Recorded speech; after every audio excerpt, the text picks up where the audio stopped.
Hello everyone, welcome back to our channel Arunodayam Biology. Today we are going to learn about activity 5.2, that is carbon dioxide is essential for photosynthesis topic from life processes chapter. Carbon dioxide is essential for photosynthesis activity from life processes chapter. So already we know that photosynthesis in case of plants needs four raw materials. ఏంటివి? Sunlight, water, chlorophyll and carbon dioxide. ఈ four raw materials ఉంటేనే photosynthesis process అనేది జరుగుతుంది, starch అనేది produce అవుతుంది ప్లాంట్స్లో. So అందులో last వీడియోలో we have learned how chlorophyll is essential for photosynthesis with the help of an activity కదా. So now today in this video we are going to learn how carbon dioxide is essential for photosynthesis again with the help of an activity చూద్దాం, ఓకేనా. So first ఏం చేస్తాము అంటే, first of all we have to take 2 healthy potted plants of nearly same size. కొంచెం same సైజ్లో ఉన్న healthy potted ప్లాంట్స్ని రెండింటిని తీసుకోవాలి. And we have to put these 2 healthy potted plants in dark room for 3 days. 3 days పాటు dark రూమ్లో ఉంచాలి. Why? Because in order to destarch them. Already we have learned it in our previous యాక్టివిటీలో కూడా చూసాము. In order to destarch the plant we have to put the plant in dark room for 3 days. 3 days light లేకుండా dark రూమ్లో ఉంచితే plants ఏంటి, photosynthesis చేసుకోలేవు. So in these 3 days they will use the already stored starch present in their బాడీలో already store అయిపోయిన స్టార్చ్ని produce చేసుకున్న starch ఉంటుంది కదా, ఆ స్టార్చ్ని యూజ్ చేసుకుంటూ ఉంటాయి. సో 3 days అయ్యేసరికి అవి డీస్టార్చ్ అయిపోతాయి. అంటే రిమూవల్ ఆఫ్ స్టార్చ్, అంటే స్టార్చ్ వాటిలోంచి యూజప్ అయిపోతుంది, అంటే జీరో స్టార్చ్ స్టేజ్కి వచ్చేస్తాయి. Now we have to start the experiment. ఎందుకు డీస్టార్చ్ చేయాలంటే in order to avoid confusion. Otherwise what happens, the result of the experiment will get affected. ఒకవేళ మనం ఆల్రెడీ అలాగే ప్లాన్ని కనుక యాక్టివిటీ కంటిన్యూ చేస్తే స్టార్చ్ ప్రొడ్యూస్ అవుతుంది. ఆ స్టార్చ్ ఎక్స్పెరిమెంట్ చేసేటప్పుడు ప్రొడ్యూస్ అయిందా, ఎక్స్పెరిమెంట్ ముందు ప్రొడ్యూస్ అయిందా అనేది మనకు అర్థం కాదు. అప్పుడు carbon dioxide is essential for photosynthesis అవునా కాదని మనం కన్ఫర్మ్గా చెప్పలేం. కాబట్టి ఏం చేయాలి, first of all we have to destarch the 2 healthy potted plants by keeping them in dark room for 3 days. So 3 days finish అయిపోయిన తర్వాత ఏం చేయాలి, now we have to take those 2 potted plants on to 2 glass plates. ఒక 2 glass plates తీసుకుని ఆ 2 glass plates మీద ఈ 2 healthy potted plants పెట్టాలి. And we have to take a watch glass with potassium hydroxide solution, KOH.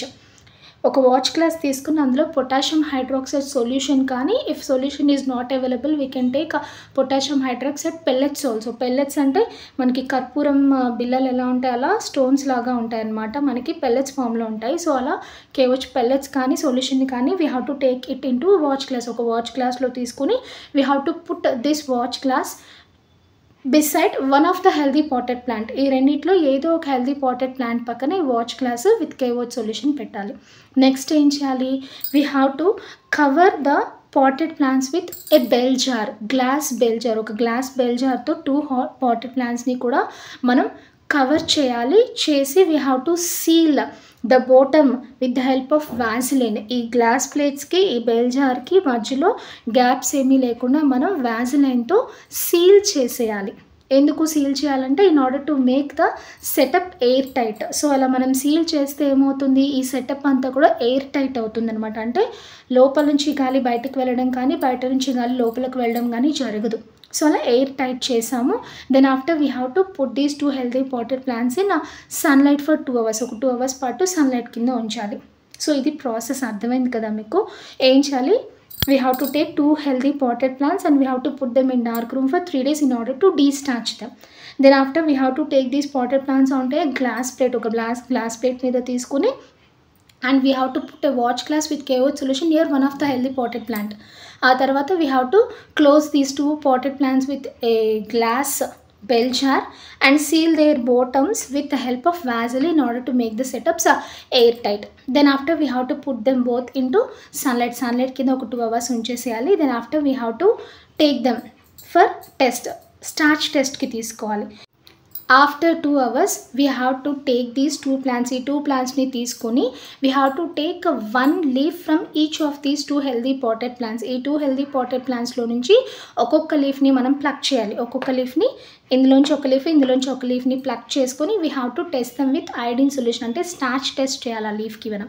So starch test ఎలా చేయాలో already మనం previous వీడియోలో తెలుసుకున్నాం కదా. ఏం చేయాలి, లీవ్స్ని తీసుకుని ఫస్ట్ బాయిలింగ్ వాటర్లో డిప్ చేసి then after we have to boil them in alcohol and water బాత్లో ఆల్కహాల్లో బాయిల్ చేయాలి. ఏమవుతుంది, లీఫ్ కాస్త డీకలరైజ్ అవుతుంది, అంటే కలర్లెస్ అయిపోతుంది బాయిల్ చేశాక. దెన్ ఆఫ్టర్ ఏం చేయాలి, we have to again wash it with వాటర్తో వాష్ చేసి then after we have to apply some iodine solution to it. Iodine solution add చేస్తే ఏమవుతుంది, సమ్ ఏరియాస్ ఎక్కడైతే స్టార్చ్ ఉందో ఆ ఏరియాస్ అన్నీ బ్లూ బ్లాక్ కలర్లోకి టర్న్ అవుతాయి. ఇదే కదా స్టార్చ్ టెస్ట్. సో ఇప్పుడు కూడా మనం ఏం చేయాలి, 2 హెల్తీ పాటెడ్ ప్లాంట్స్ నుంచి ఒక్కొక్క లీఫ్ని తీసుకుని we have to test them with iodine సొల్యూషన్తో టెస్ట్ చేస్తే ఏమవుతుంది అంటే one of the leaf will turn into blue black colour showing that it has a starch.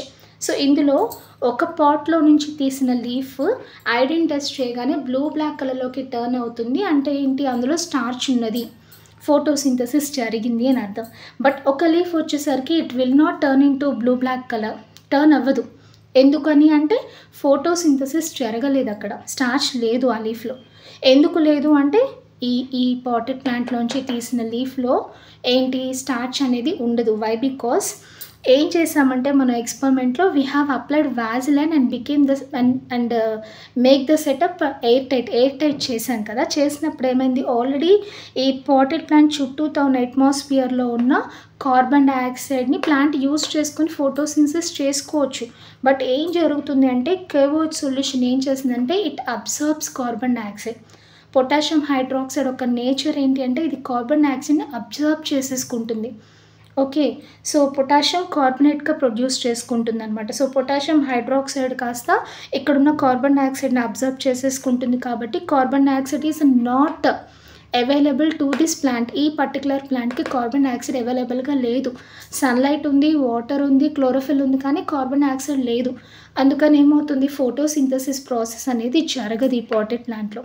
మీకు డౌట్ రావచ్చు, రెస్పిరేషన్లో ప్లాంట్స్ ఆక్సిజన్ తీసుకుని కార్బన్ డైఆక్సైడ్ని రిలీజ్ చేస్తాయి, ఆ కార్బన్ డైఆక్సైడ్తో ఫోటోసింథసిస్ చేసుకోవచ్చు కదా అంటారేమో. అఫ్కోర్స్ కాస్తో కోస్తో ఫోటోసింథసిస్ చేసుకోవచ్చు. రిలీజ్ అయిన కార్బన్ డైఆక్సైడ్ని కూడా కేవోచ్ సొల్యూషన్ అబ్జర్బ్ చేసుకుంటుంది. Little amount of carbon dioxide ఏమైనా రెస్పిరేషన్లో రిలీజ్ అయింది అవైలబుల్గా ఉంటే ఫోటోసింథసిస్ చేసుకుంటుంది. కానీ బట్ స్టార్చ్ని కంపేర్ చేస్తే ఈ పాటెడ్ ప్లాంట్లో ఉన్న లీఫ్ ఎక్కువగా స్టార్చ్ బ్లూ బ్లాక్ కలర్లోకి టర్న్ అవుతుంది, ఇందులో వచ్చేసరికి తక్కువ టర్న్ అవుతుంది. అంటే స్టార్చ్ ఇక్కడ ఎక్కువ ప్రొడ్యూస్ అయింది. Why, because here there is no KOH solution. So ఇక్కడ ఉన్న కార్బన్ డైఆక్సైడ్ అంతా చక్కగా ప్లాంట్ యూటిలైజ్ చేసుకుని ఫోటోసింథసిస్ చేసుకుందనమాట. సో ఈ ఎక్స్పెరిమెంట్ని బట్టి మనం ఏం చెప్పొచ్చు, carbon dioxide is essential for photosynthesis అని చెప్పొచ్చు. Isn't it? అర్థమైంది కదా మీకు. అబ్జర్వేషన్లో మనం ఏం చేసాం, లీవ్స్ని తీసుకుని స్టార్చ్ టెస్ట్ చేస్తే ఏం జరిగింది, కంపేర్ చేస్తే ఇందులో స్టార్చ్ ఉన్నది, బ్లూ బ్లాక్ కలర్లోకి టర్న్ అయింది. Why, because carbon dioxide is available here, so it performed photosynthesis. But ఇక్కడ వచ్చేసరికి సీల్ చేసేసాము, బయట నుంచి కార్బన్ డైఆక్సైడ్ రావడానికి లేదు. సో ఇక్కడ ప్రొడ్యూస్ అయిన కార్బన్ డైఆక్సైడ్ కానీ ఇక్కడ ఉన్న కార్బన్ డైఆక్సైడ్ కానీ కేవోచ్ సొల్యూషన్ అబ్జర్వ్ చేసేసుకుంటుంది. కాబట్టి here no starch is present in the leaves. ఒకవేళ ఉన్న రెస్పిరేషన్ ద్వారా వచ్చిన కార్బన్ డైఆక్సైడ్తో very very little amount of starch is present. So చాలా తక్కువ బ్లూ బ్లాక్ కలర్ స్టెయిన్స్ మనకి కనిపిస్తాయి అనమాట. So by this we can say that carbon dioxide is essential for photosynthesis. So మనం ప్రీవియస్ వీడియోలో sunlight is essential, chlorophyll is essential for photosynthesis అని చదువుకున్నాము. నా carbon dioxide is essential for photosynthesis అని ఈ యాక్టివిటీలో ప్రూవ్ అయింది. నెక్స్ట్ మనకి sunlight is also essential for photosynthesis అని already we have one activity మనకి ఏపీ ప్రీవియస్ ఓల్డ్ సిలబస్లో ఉన్నదన్నమాట. సో దానికి సంబంధించిన వీడియో కూడా ఆల్రెడీ నేను పోస్ట్ చేశాను. ఆ వీడియో లింక్ మీకు ఎండ్ కార్డ్స్లో అండ్ కమెంట్ సెక్షన్లో ఇస్తాను, ఒకసారి వాచ్ చేయండి. Sunlight is essential for photosynthesis. ఒకవేళ కార్బన్ డైఆక్సైడ్, వాటర్, క్లోరోఫిల్ అన్నీ ఉన్నా సరే సన్లైట్ లేకపోతే ప్లాంట్స్ ఫోటోసింథసిస్ పర్ఫామ్ చేయలేవు. దానికి ఎగ్జాంపుల్ మనం ఈ ప్లాంట్స్ని డార్క్ రూమ్లో 3 days పెట్టినప్పుడు ఏమైంది, ఫోటోసింథసిస్ జరగలేదు కదా. సో అలాగే దానికి సంబంధించిన యాక్టివిటీ ఉంటుంది, దాన్ని ఒకసారి ఫాలో అవ్వండి, ఓకేనా. సో ఇక్కడతో మనకి 3 raw materials are essential for photosynthesis అని అర్థమైంది. 4th one is water is essential for photosynthesis. దానికి బెస్ట్ ఎగ్జాంపుల్ ఏంటి, మనం ఒక 2-3 days వాటరింగ్ చేయకపోతే ప్లాంట్స్ ఏమవుతాయి, చనిపోతాయి. ఓకే, సో దాన్ని బట్టే చెప్పచ్చు water is essential for photosynthesis అని. Next so we are talking about autotrophs గురించి మాట్లాడుకుంటున్నాం, ఆటోట్రోఫిక్ న్యూట్రిషన్ గురించి.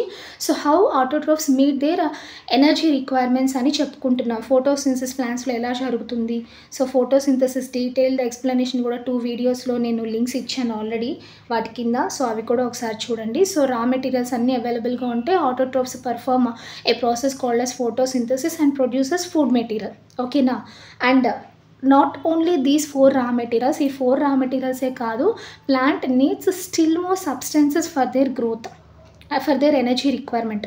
ఈ 4 కాదు, ప్లాంట్స్కి ఇంకా కొన్ని కావాలి. అవి గ్రో అవ్వాలన్నా, అవి ఎనర్జీ తెచ్చుకోవాలన్నా. ఏంటివి అంటే like nitrogen, phosphorus, iron, magnesium ఇలాంటి మినరల్స్ కూడా కావాలి ప్లాంట్స్కి. సో ఇవన్నీ ఎక్కడి నుంచి వస్తాయంటే these minerals are present in the సాయిల్లో ఉంటాయి ఈ మినరల్స్. ఒకవేళ అవైలబుల్గా లేకపోయినా if we apply inorganic substances అంటే ఫర్టిలైజర్స్ అప్లై చేసామనుకోండి, ఈ ఫర్టిలైజర్స్ ద్వారా ఈ సబ్స్టెన్సెస్ అనేవి ఏమవుతాయి, సాయిల్లో ఉండి when we water the plant, మనం ప్లాంట్స్కి వాటరింగ్ చేసినప్పుడు these minerals which are present in the fertilizers are in the soil will dissolve in the water. మనం ప్లాంట్స్కి నీళ్ళు పోసినప్పుడు ఆ సాయిల్లో ఉన్న ఈ మినరల్స్ అన్నీ లేదా ఫర్టిలైజర్స్లో ఉన్న మినరల్స్ అన్నీ ఆ వాటర్లో డిజాల్వ్ కరిగిపోయి ఆ వాటర్ ద్వారా ఏమవుతుంది, they will enter into plants through roots ద్వారా ప్లాంట్స్లోకి ఎంటర్ అయ్యి అలా ప్లాంట్స్ యూటిలైజ్ చేసుకుంటాయి అన్నమాట మినరల్స్ని. ఓకే. న్యాచురల్గా కూడా నైట్రేట్స్ ప్రొడ్యూస్ అవుతాయి. Actually plants needs more nitrogen in order to synthesise proteins. ప్లాంట్స్కి నైట్రోజన్ ఎక్కువ కావాలి, ఎందుకని, ప్రోటీన్స్ని ఇంకా అదర్ కాంపౌండ్స్ని సింథసైజ్ చేసుకోవడానికి. సో ఈ నైట్రోజన్ అనేది ప్లాంట్స్కి ఎలా వస్తుంది అంటే in the form of nitrites ఫామ్లో మనం ఫర్టిలైజర్స్ అప్లై చేస్తే తీసుకుంటాయి. ఆర్ అదర్వైజ్ న్యాచురల్గా కూడా some bacteria are present, rhizobium అలాంటి బ్యాక్టీరియా ఉంటాయి సాయిల్లో. సో ఇవి ఏం చేస్తాయి, అట్మాస్ఫియర్లో ఉన్న నైట్రోజన్ని తీసుకుని అవి నైట్రేట్స్ కాను కన్వర్ట్ చేసి సాయిల్ నుంచి ప్లాంట్స్కి వెళ్ళడానికి హెల్ప్ అవుతాయి అన్నమాట రైజోబియం బ్యాక్టీరియా. సో ఇలా other minerals are also essential for plants for their growth. ఈ మినరల్స్ అన్నీ కూడా మనకి ఏదర్ న్యాచురల్గా సాయిల్లో బ్యాక్టీరియా అలాంటివి ఏమన్నా ప్రిపేర్ చేసి ఉంచుతాయి, లేదా మన ఫర్టిలైజర్స్ అప్లై చేసినప్పుడు కానీ ప్లాంట్స్ వాటర్ ద్వారా తీసుకుంటాయి అనమాట. So that is about autotrophic nutrition. So మనం న్యూట్రిషన్లో ఆటోట్రోఫిక్ న్యూట్రిషన్ అనేది ఇక్కడితో ఫినిష్ చేసుకున్నాం. ఓకే. ఫోటోసింథసిస్ ప్రాసెస్ ఎలా జరుగుతుందో చూసాం, 3 స్టెప్స్. నెక్స్ట్ 3 రా మెటీరియల్స్ ఎలా ఎసెన్షియల్ అవుతాయో చెప్పుకున్నాము. 4th వన్ వాటర్ కూడా ఎసెన్షియలే. దానికి సంబంధించిన వీడియో కూడా నీకు ఆల్రెడీ ఉంది, దానికి సంబంధించిన వీడియోస్ కూడా నేను ఆల్రెడీ లాస్ట్ ఇయర్ పోస్ట్ చేశాను. దాని లింక్స్ కూడా ఇస్తాను నేను కమెంట్ సెక్షన్లో అండ్ ఎండ్ కార్డ్స్లో. వీలైతే ఒకసారి చూడండి. Sunlight is essential for photosynthesis and water is essential for photosynthesis videos already ఉన్నాయి. ఓకేనా. That's it about autotrophic nutrition. So from our next video we're going to learn heterotrophic nutrition గురించి చదువుకుందాం. Okay. ఈ వీడియోలో మీకు ఎలాంటి డౌట్స్ ఉన్నా సరే నాకు కమెంట్ సెక్షన్లో తెలియచేయండి, నేను క్లారిఫై చేస్తాను. Hope you understand this video. Thank you so much for watching. Jai Hind.